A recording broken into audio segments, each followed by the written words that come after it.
નમસ્કાર વિદ્યાર્થી મિત્રો, આપણે આના પહેલા મૌર્ય યુગ ને ગુપ્ત યુગ ને પ્રાચીન ભારતની વાત કરી. હવે આની ઉપરથી આજે નવો પાઠ ભારત વર્ષની ભવ્યતા, એટલે ભારત કઈ કઈ જગ્યા ઉપર નામ શેષ છે ને ઓળખવામાં આવતું હતું તેની આપણે ચર્ચા વિચારણા કરીએ. તો પાષાણ કાળથી, પાષાણનો મતલબ પથ્થરોનો કાળ,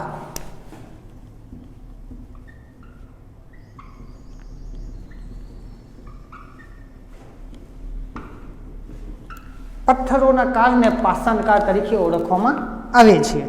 લગભગ 8મી સદીથી પ્રાચીન ભારતનો ઇતિહાસનું આપણે અધ્યયન કર્યું, જેમાં વિવિધ કલાની વાત કરી, સંસ્કૃતિની વાત કરી અને જે તે સમયના શાસકોની વાત કરી. આપણે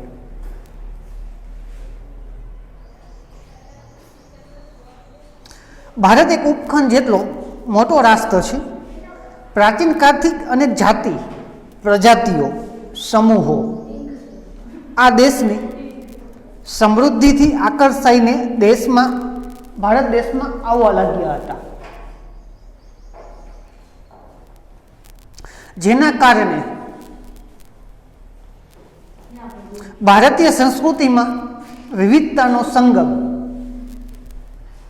રચાયો છે. જવાહરલાલ નહેરુ, જેને વિવિધતામાં એકતા કહે છે, તેવા મહાન ભારત દેશની કલા, સ્થાપત્ય અને સમાજ જીવનની આપણે માહિતી મેળવીશું, જેનાથી આપણે ખબર પડે કે આપણા ભારતનું અને ભારતીય પ્રજાનું પ્રાચીન કાળમાં કેવું મહત્ત્વ છે.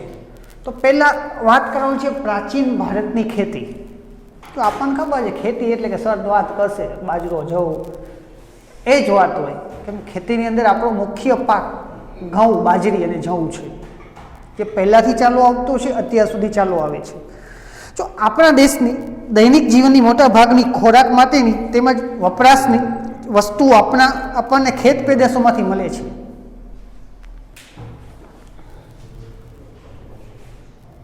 જો ખેતીની શરૂઆત પ્રાચીન ભારતમાં થઈ હતી, તે સમયમાં પણ ખેતી માટે વિવિધ ઓજારોનો ઉપયોગ કરવામાં આવતો હતો. એવી વ્યવસ્થા, ઓજારો હતા, સિંચાઈની વ્યવસ્થા હતી, જે અત્યારે આપણે એમ કેવી છે કે નર્મદા નદીમાંથી નહેરો કાઢવામાં આવી છે. વર્ષો પહેલાં પણ એ લોકો સિંચાઈ માટે નહેરોની વ્યવસ્થાનો ઉપયોગ કરતા હતા. અત્યારે ખાલી આપણે આધુનિકરણ આપ્યું છે. આધુનિકરણ એવું છે કે નહેરોને આપણે પાકી બનાવી છે, જ્યારે એ લોકો કાચી નહેરોનો ઉપયોગ કરીને પોતાનું કામ ચલાવતા હતા. જો પ્રાચીન ભારતમાં ઘઉં, જવ, ડાંગર, બાજરી, તલ, વટાણા વગેરેની ખેતી થતી હતી અને એનો ઉપયોગ કરતા આવ્યા છે. અત્યારે પણ આપણે એનો જ ઉપયોગ કરતા આવ્યા છીએ અને જોઈએ છીએ. જો ઓજારોમાં વાત કરવામાં આવે તો આપણને ખબર છે ઓજારો અત્યારે આધુનિક આવી ગયા. એ સમયમાં પથ્થરોના ઓજારો હતા, જેમ કે આપણને છે પથ્થરનો યુગ હોવાના કારણે પથ્થરોનો ઓજારોનો ઉપયોગ કરીને ખેતી કરતા હતા. અત્યારે આપણે એમ કહીએ છીએ ટ્રેક્ટર. તો શું છે, લોખંડના બનેલા ઓજારો છે. કટર આવી ગયા વિવિધ. એ સમયે હાથથી કાપીને ઉપયોગ કરતા હતા. જો હડપ્પા સંસ્કૃતિમાં ખેત ઓજારોમાં હળના અવશેષો મળ્યા નથી, પરંતુ હળ આકારનું રમકડું મળ્યું છે, માટીનું. રમકડા મળવાના કારણે એમ લાગે છે કે આ લોકો હળથી પરિચિત હશે. જો ઓજારની વાત કરી, હડપ્પા સંસ્કૃતિની વાત, એ સમય પથ્થરનો યુગ હતો. પથ્થરના યુગના કારણે એ પથ્થરનું હળ તો હોઈ ન શકે, પણ માટીનું બનેલું હળ જોવા મળે છે. તો એવું પછી કહી શકાય છે કે આ હળનો ઉપયોગ અથવા હળ વિશે જાણતા હશે. તેથી જાણી શકાય કે ખેતીમાં હળનો ઉપયોગ કરવામાં આવતો હતો.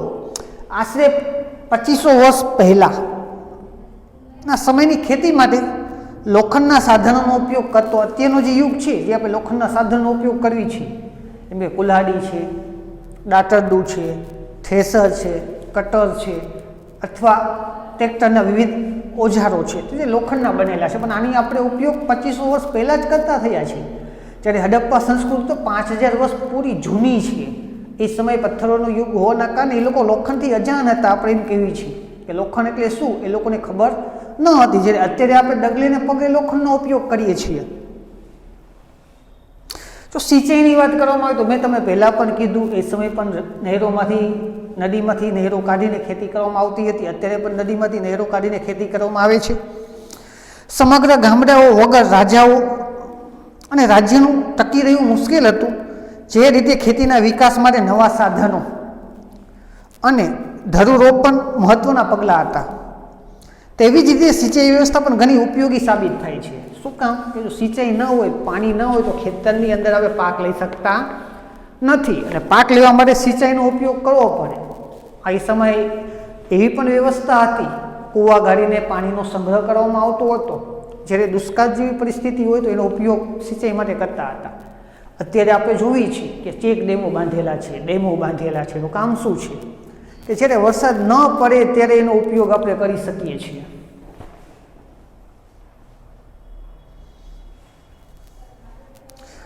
જો પ્રાચીન ભારતની ગ્રામીણ જીવન, હવે પ્રાચીન ભારતના જીવનની વાત કરી કે એનું જીવન કેવું હતું. જેમ કે આપણે અત્યારે જીવન જીવી છીએ, જેમ કે આપણે જે ભૌતિક સુખ સગવડોનું જીવન જીવી છીએ, જે આપણે મોજશોખ કરવી છીએ, એ અત્યારનું આપણું આધુનિક જીવન છે. પ્રાચીન ભારતના માણસોનું જીવન કેવું હતું એના વિશે આજે આપણે ચર્ચા કરવાની છે. જો ઉત્તર ભારત અને દક્ષિણ ભારતના ગ્રામીણ જીવનમાં એમ કહેવાય છે કે ઉત્તર ભારતના ગામનો વડો ગ્રામ ભોજક કહેવામાં આવતો હતો, જ્યારે અત્યારે ગામનો વડાને આપણે સરપંચ તરીકે ઓળખીએ છીએ.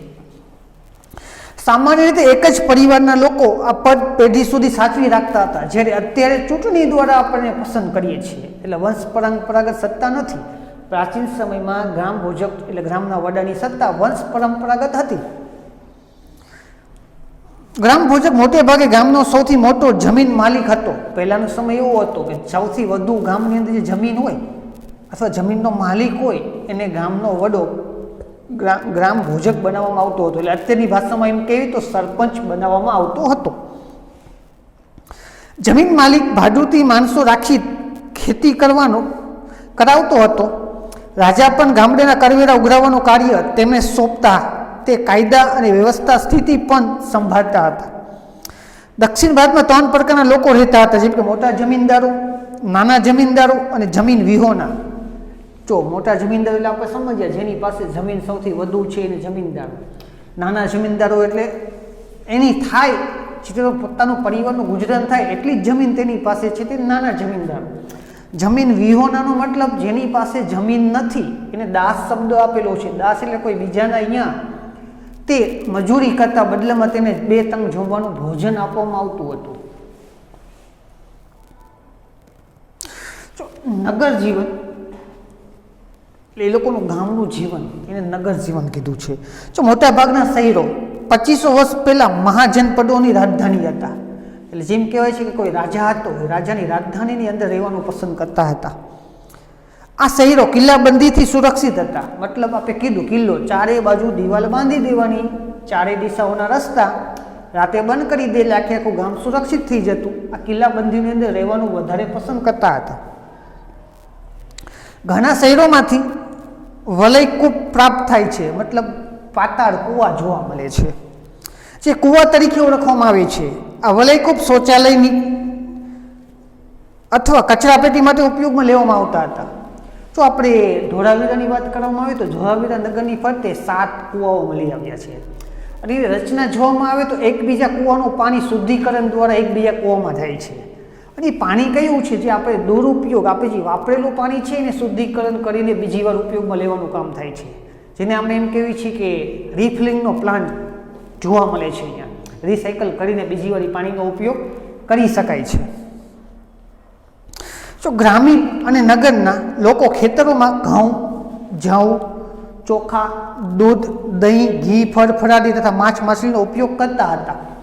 જો એ સમય પણ આપણા કરતાં સારું ભોજન હતું.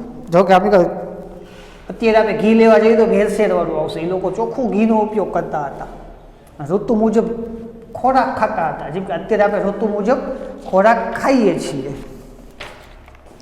જો પુરુષ અને સ્ત્રી સામાન્ય રીતે 2 વસ્ત્રો પહેરતા. શરીરના નીચેના ભાગનું વસ્ત્ર જેને નીવી અને ઉપરના ભાગનું વસ્ત્ર જેને વાસ કહેવામાં આવતું હતું. આપણે એમ કહેવી છીએ અત્યારની ભાષામાં કે ધોતી ને ઝબ્બો. ધોતી છે એને નીવીના નામથી ઓળખવામાં આવતું અને ઝબ્બો છે એને વાસના નામથી ઓળખવામાં આવતું હતું. કેમ કે 2 જ વસ્ત્રોનો ઉલ્લેખ આમાં જોવા મળે છે. અને દુપટ્ટો છે જે આપણે જોયું છે આજના જમાનામાં શેરવાની પહેરો તો છોકરો પણ નાખે છે અને છોકરીઓ પણ નાખે છે. તો દુપટ્ટા અત્યારે આપણે દુપટ્ટો કેવી છે એ સમયે અઢી વાસ આવું એનું નામ હતું. જો અત્યારે એમ કે અધિવાસ પહેર્યું છે તો કંઈક વિચાર કરે કે અધિવાસ એટલે શું, કેમ કે કોઈને ખબર નથી અધિવાસ એટલે દુપટ્ટો થાય. જો પ્રાચીન ભારતની કલાઓની વાત કરતો પ્રાચીન ભારતમાં મુખ્યત્વે 2 કલા જોવા મળે છે, એક લલિત કલા અને બીજું નિદર્શન કલા.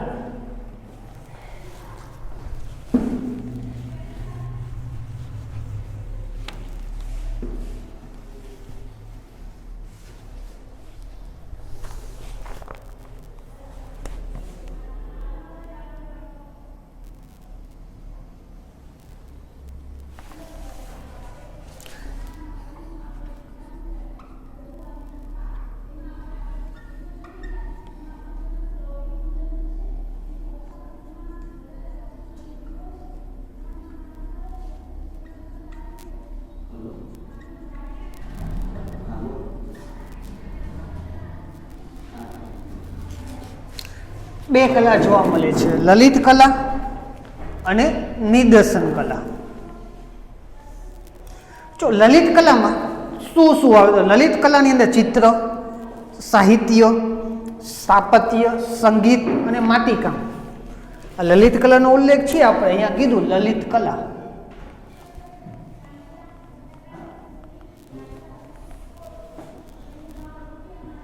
જેની અંદર આવે શું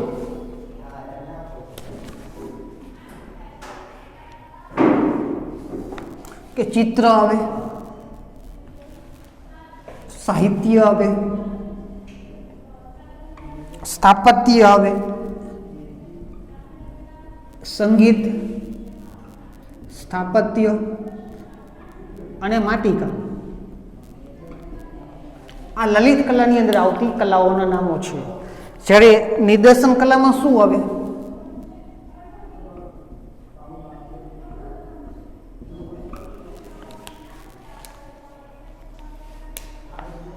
જે નિદર્શનમાં નૃત્ય અને નાટકો આવે. જેમ કે આપણે છીએ મુન્નાભાઈ, મુન્ના સર, જેમ કહેવાય કે અધિવાસ પહેરીને આવ્યા છીએ. જેમ કે આપણે બધા ઓળખીએ છીએ કે જૈમિન સાહેબ છે એ પણ અધિવાસ પહેરીને કોકોર આવે છે. અમે તમને કીધું અધિવાસ એટલે શું, જેને ખબર પડે એને પડે, ના પડે એ ના પડે. છોકરીઓ નાખે દુપટ્ટો, આપણે દુપટ્ટાને દુપટ્ટો કહેવી, શેરવાની ઉપર હોય એને આપણે દુપટ્ટો કહીએ, પણ આજની ભાષામાં દુપટ્ટાનું નામ આપણે આપી દીધું છે અધિવાસ. હવે કદાચ ઘરમાં પહેરો તો મમ્મીને એમ કહે મમ્મી અધિવાસ આપને એમ કહેવાનું, દુપટ્ટો નહીં કહેવાનું, કેમ કે જૂનું નામ છે. જો હવે આપણે ભારતમાં સાહિત્યનો વારસો, 2 કલાઓમાં તમને પ્રશ્ન પણ પૂછે છે, લલિત કલાઓમાં કઈ કઈ કલાઓ આવે છે અને નિદર્શન કલામાં કઈ કઈ આવે છે. જો નિદર્શન વાળો પ્રશ્ન છે મોટા ભાગે ખરા ખોટામાં હાલે છે કે નૃત્ય અને નાટકો નિદર્શન કલાઓ છે કે લલિત કલાઓ છે, તો ખરા ખોટામાં છે. જ્યારે આ પ્રશ્ન લલિત કલાવાળો પ્રશ્ન 1 વાક્યનો પ્રશ્ન છે કે લલિત કલાઓમાં આવતી કલાઓના નામો લખો, જેની અંદર 5 કલાઓ આવે છે. હવે ધાર્મિક સાહિત્યની વાત કરીએ તો પહેલું છે ધાર્મિક સાહિત્ય.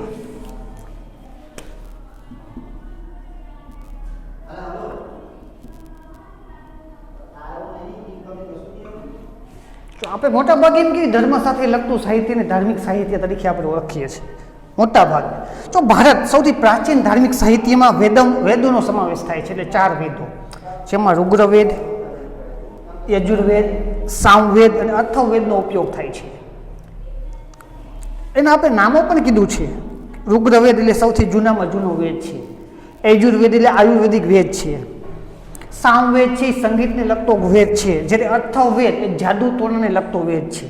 આપણે વેદોની સાથેનો ઉલ્લેખ પણ જોયો કયો વેદ છે એના માટે જાણીતો છે.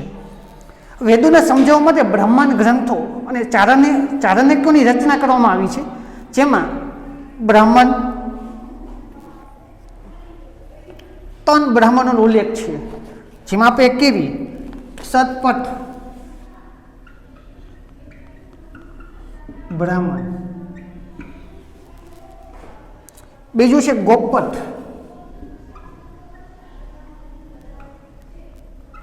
બ્રાહ્મણ, અને ત્રીજું છે બૌદ્ધ દારણ્યક. આ બ્રાહ્મણોની 3 એ સમયની મુખ્ય જ્ઞાતિઓના નામો છે. કે જે ધર્મને લગતું વેદોની અંદર પોતાનું જ્ઞાન આપેલું છે અને વેદો દ્વારા આપણા સુધી શિક્ષણ પહોંચાડ્યું છે. જો આ સિવાય રામાયણ અને મહાભારત એ બંને મહાકાવ્યો પ્રાચીન ભારતની સમાજ, સંસ્કૃતિ અને ધર્મનો ત્રિવેણી સંગમ કરાવે છે. એટલે એમ કહેવામાં આવે છે કે મહાભારત અને રામાયણ જીવનમાં વાંચવું જોઈએ, એનામાંથી આપણને અવારનવાર જ્ઞાન પ્રાપ્ત થાય છે અને અવારનવાર આપણે એનામાંથી પોતાનું સમાધાન પણ ગોતી શકીએ છીએ. તો વેદવ્યાસ રચિત મહાભારત પ્રારંભમાં જય સંહિતા નામથી ઓળખવામાં આવતું હતું. એનું નવું નામ મહાભારત આપણે આપેલું છે, જે વિકસતું જતાં 1 લાખ શ્લોકનું મહાભારત થયું. તે જ રીતે વાલ્મીકી રચિત રામાયણ પણ આદર્શ સમાજ જીવન અને નૈતિક ધોરણનો ચિત્રણ આપણા સુધી લાવ્યું છે કે રામ ભગવાનનો જન્મ, પછી સીતાજી સાથેનો વિયોગ, સીતાનું હરણ, આ શું છે એનું જીવન ચરિત્રની અંદર ચઢાવ ઉતારવાળા અને ઉપરાંત એના જે નિયમો છે અડગ ઊભા રહેવાના તેનું પણ આપણે વર્ણન જોવામાં આવે છે. તો 108 જેટલા ઉપનિષદો ભારતીય ચિંતનના મહામૂલું ગ્રંથો છે, જેમાં કઠ, કેન, પ્રશ્ન, મુંડન, માંડુક્ય આ ઉપનિષદોના નામો ભારતના તત્વજ્ઞાનમાં મહાન ગ્રંથોની અંદર આવે છે. જેમ કે પુરાણોની સંખ્યા 18 છે, જેમાં વિષ્ણુ પુરાણ, ગરુડ પુરાણ, વાયુ પુરાણ અને મત્સ્યુ પુરાણ તેમજ ભાગવત વિશિષ્ટ ગ્રંથો તરીકે પણ ઓળખવામાં આવે છે. પુરાણોની અંદર પણ આપણો ભારત દેશનો ઉલ્લેખ જોવામાં આવે છે. એવી જ રીતે બૌદ્ધ ધર્મ અને જૈન ધર્મમાં પણ ગ્રંથોમાં પણ આપણા સમાજ જીવન અને ધર્મની માહિતી જોવા મળે છે. જે આપણે પહેલાં પણ જોયું, મૌર્ય યુગ હતું તો જૈન ધર્મની 2 ધર્મ પરિષદો મળી ચંદ્રગુપ્ત મૌર્યના સમયમાં. જ્યારે વિક્રમાદિત્યના સમયમાં બૌદ્ધ ધર્મની મહાન ધર્મ પરિષદો બોલાવવામાં આવી છે. એવી રીતે બૌદ્ધ ધર્મની બીજી મહાન પરિષદ હર્ષવર્ધનના સમયમાં ભલી, જેની અંદર ચીની યાત્રી હુએંગ ત્સાંગ પોતે મુલાકાતી હોય છે ને પોતે હાજર હોય છે અને પોતાની બુકની અંદર લખે છે. મહાન એના અંદરથી બૌદ્ધ ધર્મના 2 વિભાગોનો પણ વિભાગ થાય છે અને બૌદ્ધ ધર્મના પેટા વિભાગમાં પણ ફેલાઈ જાય છે. તો બૌદ્ધ ધર્મનો મૂળ ગ્રંથોને ત્રિપિટક કહેવામાં આવે છે. જેમ કે બૌદ્ધ ધર્મના મુખ્ય 3 છે, જેમાં છે સુત્ત પિટક, વિનય પિટક અને અભિધમ પિટક. આનો સમાવેશ થાય છે. આ સિવાય જાતક કથાઓની વાત કરીએ, જેને દીધ નિકાય, અંતુર નિકાય જેવા ગ્રંથોનો પણ ઉલ્લેખ થયેલો જોવા મળે છે. નાગસેનનું મિલિંદ પાંડો, જો આ જમ્મુ કાશ્મીર ને આજુબાજુના એરિયા ઉપર લખેલું છે. બૌદ્ધ ધર્મનો અગત્યનો ગ્રંથ છે. તિબેટ ભાષામાં બૌદ્ધ ગ્રંથને કજાર અને જંતર 2 સાહિત્ય પ્રસિદ્ધ છે. જાતક કથાઓને પણ બૌદ્ધ ધર્મના ગ્રંથો માનવામાં આવે છે. આ ઉપરાંત જો કહેવામાં આવે તો બૌદ્ધ કથા, હરિવંશ પુરાણ, વાસુદેવ હિન્દી, સિદ્ધહેમ શબ્દાનુશાસન, કીર્તિ કૌમુદી પણ જૈન ધર્મ અને બૌદ્ધ ધર્મને લખ્યા મુખ્ય ગ્રંથો છે. તો જૈન ધર્મનો આગમ ગ્રંથો કહેવામાં આવે છે. આગમ ગ્રંથોની કુલ સંખ્યા 12 છે. જૈન ધર્મનું પ્રાચીન સાહિત્ય 14 અને 12 અંગમાં વહેંચવામાં આવેલું છે, જેમાં મુખ્ય ગ્રંથોમાં આગમ ગ્રંથો, આચાર ગ્રંથો અને દશાવેતાલિક સૂત્ર અગત્યના છે. એટલે આપણે જો બૌદ્ધ ધર્મની અંદર ખાલી એની પુસ્તકોના નામો યાદ રાખવાના છે. કયો પુસ્તક કેની સાથે સંકળાયેલો છે, પુસ્તકના કર્તા કોણ છે, પુસ્તકના લેખક કોણ છે, ઉપરાંત કઈ પરિસ્થિતિમાં કયું પુસ્તક લખવામાં આવેલું છે તેની પણ ચર્ચા વિચારણા કરવામાં આવે છે. બીજું છે ધર્માંતર સાહિત્ય. જો જેમની વિષય વસ્તુ ધર્મની બહાર છે તેવા સાહિત્યોને ધર્માંતર સાહિત્ય તરીકે ઓળખવામાં આવે છે. વિષય વસ્તુ મતલબ ધર્મ સાથે નથી, પણ ધર્મને સુધારવા માટે બહારથી કોઈ વસ્તુ લઈને આવ્યા છે ને ધર્મની અંદર પરિવર્તન કરવાની કોશિશ કરે છે તો ધર્માંતર સાહિત્ય કહેવાય. બીજા ધર્મનું સાહિત્યનો પણ ઉલ્લેખ જોવા મળે છે. મોટા ભાગે કાવ્યો દ્વારા પણ ધર્મનું શિક્ષણ આપવામાં આવે છે. નાટકો દ્વારા પણ ધર્મને સુધારવાના પ્રયત્નોનું શિક્ષણ આપવામાં આવે છે. વ્યાકરણ ગ્રંથો, સ્મૃતિ ગ્રંથોનો પણ સમાવેશ થાય છે. આ સ્મૃતિઓ એ ભારતના કાયદા ગ્રંથો છે. મતલબ સ્મૃતિઓમાંથી આપણે ઘણું બધું શીખીએ છીએ અને આપણે કાયદા ગ્રંથો પણ છે. વ્યાકરણ ગ્રંથો અને સ્મૃતિઓનો સમાવેશ થાય છે. આ સ્મૃતિઓ એ ભારતના કાયદા ગ્રંથો છે, જેમાં મનુસ્મૃતિ સૌથી જૂનામાં જૂની છે. નારદ સ્મૃતિનો પણ સમાવેશ થાય છે. કૌટિલ્યનું અર્થશાસ્ત્રનો પણ આમાં ઉલ્લેખ જોયેલો છે, જેની અંદર આપણે વાત કરીએ છીએ. જો પ્રાચીન ભારતમાં મોટા પ્રમાણમાં નાટકો અને કાવ્યોની રચના થઈ છે. એમાં નાટકોની અંદર જોયું આપણે કે સંસ્કૃતની અંદર કાલિદાસનું રઘુવંશમ, અભિજ્ઞાન શાકુંતલમ, મેઘદૂત, આ કાલિદાસના મુખ્ય ગ્રંથો છે, જેમાં કદાચ એમ કહેવામાં આવે છે કે કાલિદાસે એક જ ગ્રંથ જેનું નામ છે અભિજ્ઞાન શાકુંતલમ, જો એક જ ગ્રંથ કદાચ એ લખ્યું હોત ને તો પણ એ ઇતિહાસના અમરપન્નાઓમાં નામ આવે. પોતાનું જીવન ચરિત્ર લખેલો ગ્રંથ, પોતાના જીવન ચરિત્ર ઉપર લખેલો ગ્રંથ એ કાલિદાસે એનું નામ લખેલું છે અભિજ્ઞાન શાકુંતલમ. શકુંતલા એની પત્નીનું નામ હતું. અભિમાન, અભિરમ એટલે જ્ઞાન પ્રાપ્તિનો એક જરિયો. જો જેમાં મહાકવિ ભાસ, કાલિદાસ, શુદ્રક, ભારવી જેવા મહાન સાહિત્યકારોનો સમાવેશ થાય છે. આવા અગત્યના મહાકાવ્યો અને નાટકો અભિજ્ઞાન શાકુંતલમ, રઘુવંશમ, મેઘદૂતમ, કિરાતાર્જુનીયમ, સ્વપ્નવાસ દત્તમ અને મુચ્છ કટ્ટિકમ વગેરેનો સમાવેશ થાય છે. દક્ષિણ ભારતમાં એક વિશિષ્ટ સાહિત્ય જેને સંગમ સાહિત્ય કહેવામાં આવે છે, જેની રચના ઈસુની પ્રથમ 3 સદીઓમાં થઈ હોય એવું માનવામાં આવે છે. જેમ કે મદુરાઈના 3 સભા સંગમ, જેમાં 1600 જેટલા લોકકવિઓ, વીર કાવ્યોની રચના કરાવી છે અને જેને ખૂબ અગત્યના ગ્રંથો છે. જો આપણે એમ કહેવી છીએ કવિતાઓ, પણ દક્ષિણ ભારતમાં કવિતાઓના નામથી ઓળખવામાં નથી આવતું, એને સંગમ સાહિત્યના સંગમના નામથી ઓળખવામાં આવે છે. આપણે એમ કે ગુજરાતીની કવિતા, હિન્દીની કવિતા, સંસ્કૃતની કવિતા, ઇંગ્લિશની પોયમ, પણ આપણા ગુજરાતી વર્ગ છે જે દક્ષિણ ભારતની અંદર એ સંગમના નામથી ઓળખવામાં આવે છે. કેમ? લેંગ્વેજ બદલી ગઈ. અમે આપણે જોયું, અમે આપણે એક જ શબ્દ ખાલી જોયા કે આપણે એમ કેવી છીએ જબ્બો અને ધોતી. આપણે ખાલી આટલો જ શબ્દ પકવી, ધબ્બો, જબ્બો, શોધ, જબ્બો, ધોતી અને દુપટ્ટો, આ આપણા ગુજરાતી શબ્દો આવ્યા. જો આપણે અહીંયા લખવી તો જબ્બાને શું કહેવી? આપણે ગુજરાતી શબ્દ જબ્બો બોલ્યા, પણ જબ્બાને પહેલાં શું કહેવામાં આવતું હતું કે નેવી. ઓકે, અત્યારે આપણે નેવી કહીએ તો ઓળખશી પણ નહીં નેવી એટલે શું. એ રીતે આપણે ધોતીઓ કેવી તેના વાસના નામથી ઓળખવામાં આવે છે. આપણે દુપટ્ટો કેવી છે તેને અધિવાસના નામથી ઓળખવામાં આવે છે. એટલે આપણે એના શબ્દો બહાર જોઈએ, બોલી બદલાય એ મુજબ શબ્દો બદલાય છે. જો સંસ્કૃતમાં ભાષામાં સર્વશ્રેષ્ઠ વ્યાકરણ ગ્રંથ પાણિનીનું અષ્ટધાયની છે, જે ઈસવીસન પૂર્વે 5મી સદીમાં રચાયું હતું. એટલે એમ કહેવાય છે મૌર્ય યુગની અંદર રચાયેલું છે. અશોકના શિલાલેખોમાં પણ પ્રાચીન ભારતનો ઇતિહાસ, મૌર્ય સામ્રાજ્ય, વહીવટતંત્રમાં બૌદ્ધ ધર્મ, નૈતિક નિયમો વિશે પણ માહિતી જોવા મળે. બૌદ્ધ ધર્મ લગતો છે તો અશોકના શિલાલેખોમાં પણ માહિતી મળે છે. ગુપ્તકાળમાં પસ્થિત કાવ્યો, સમુદ્રગુપ્તની પ્રિય પસ્તિકના લેખન હરિસેન હતા. હરિસેન દ્વારા પણ કેટલાય ગીતો લખવામાં આવે છે, જેની અંદર પણ ગુપ્ત યુગમાં અંદર પણ ભારતના વીરગાથાનો ઉલ્લેખ જોવા મળે છે. એટલે બંને થયું. મૌર્ય યુગની અંદર અશોક છે તો અશોકના શિલાલેખની અંદર આપણે જોવા મળી માહિતી. ગુપ્ત યુગ આવ્યો તેમાં સમુદ્રગુપ્ત આવ્યો, જેના શિલાલેખોની અંદર ને લેખોની અંદર ને કવિતાની અંદર પણ આપણે ભારત વિશેની ચર્ચા જોવા મળી છે. એટલે એમ કહી શકાય કે ભારતનું જીવન ચરિત્ર જોવામાં જઈએ તો સારું એવું સમૃદ્ધ છે ને આગળની તરફ જઈ રહ્યા છે. એ રીતે વિદેશી મુસાફરોનું પણ કદાચ આપણે વર્ણન કરીએ. વિદેશી મુસાફરો,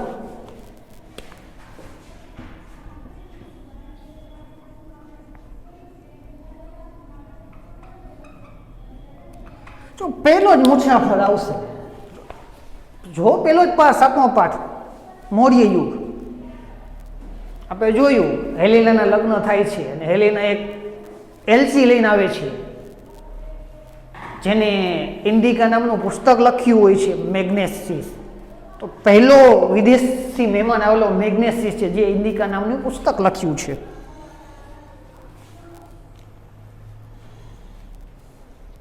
ગ્રીક એલચી, એલચીની અત્યારનું નામ આપણે રાજદૂતો કેવી છે, જે આપણે એકબીજા દેશોની અંદર મોકલવી છે. પહેલો વ્યક્તિ આવે છે મેગ્નેસિસ.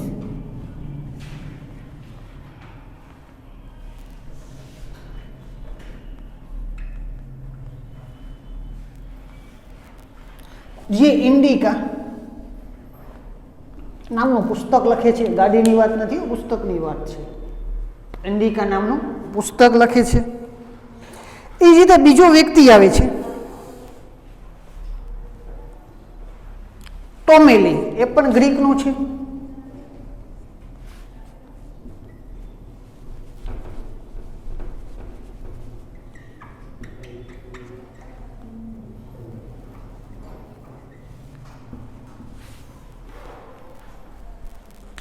એ ભૂગોળ ઉપર વિષય લખે છે.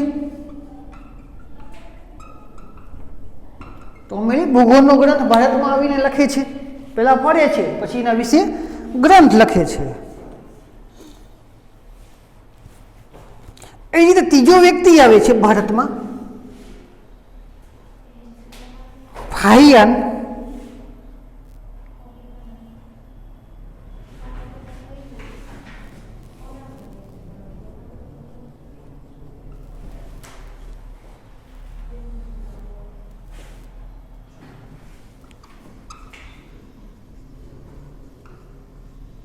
ચંદ્રગુપ્ત બીજાના સમયમાં, એ જ રીતે હર્ષવર્ધનના સમયમાં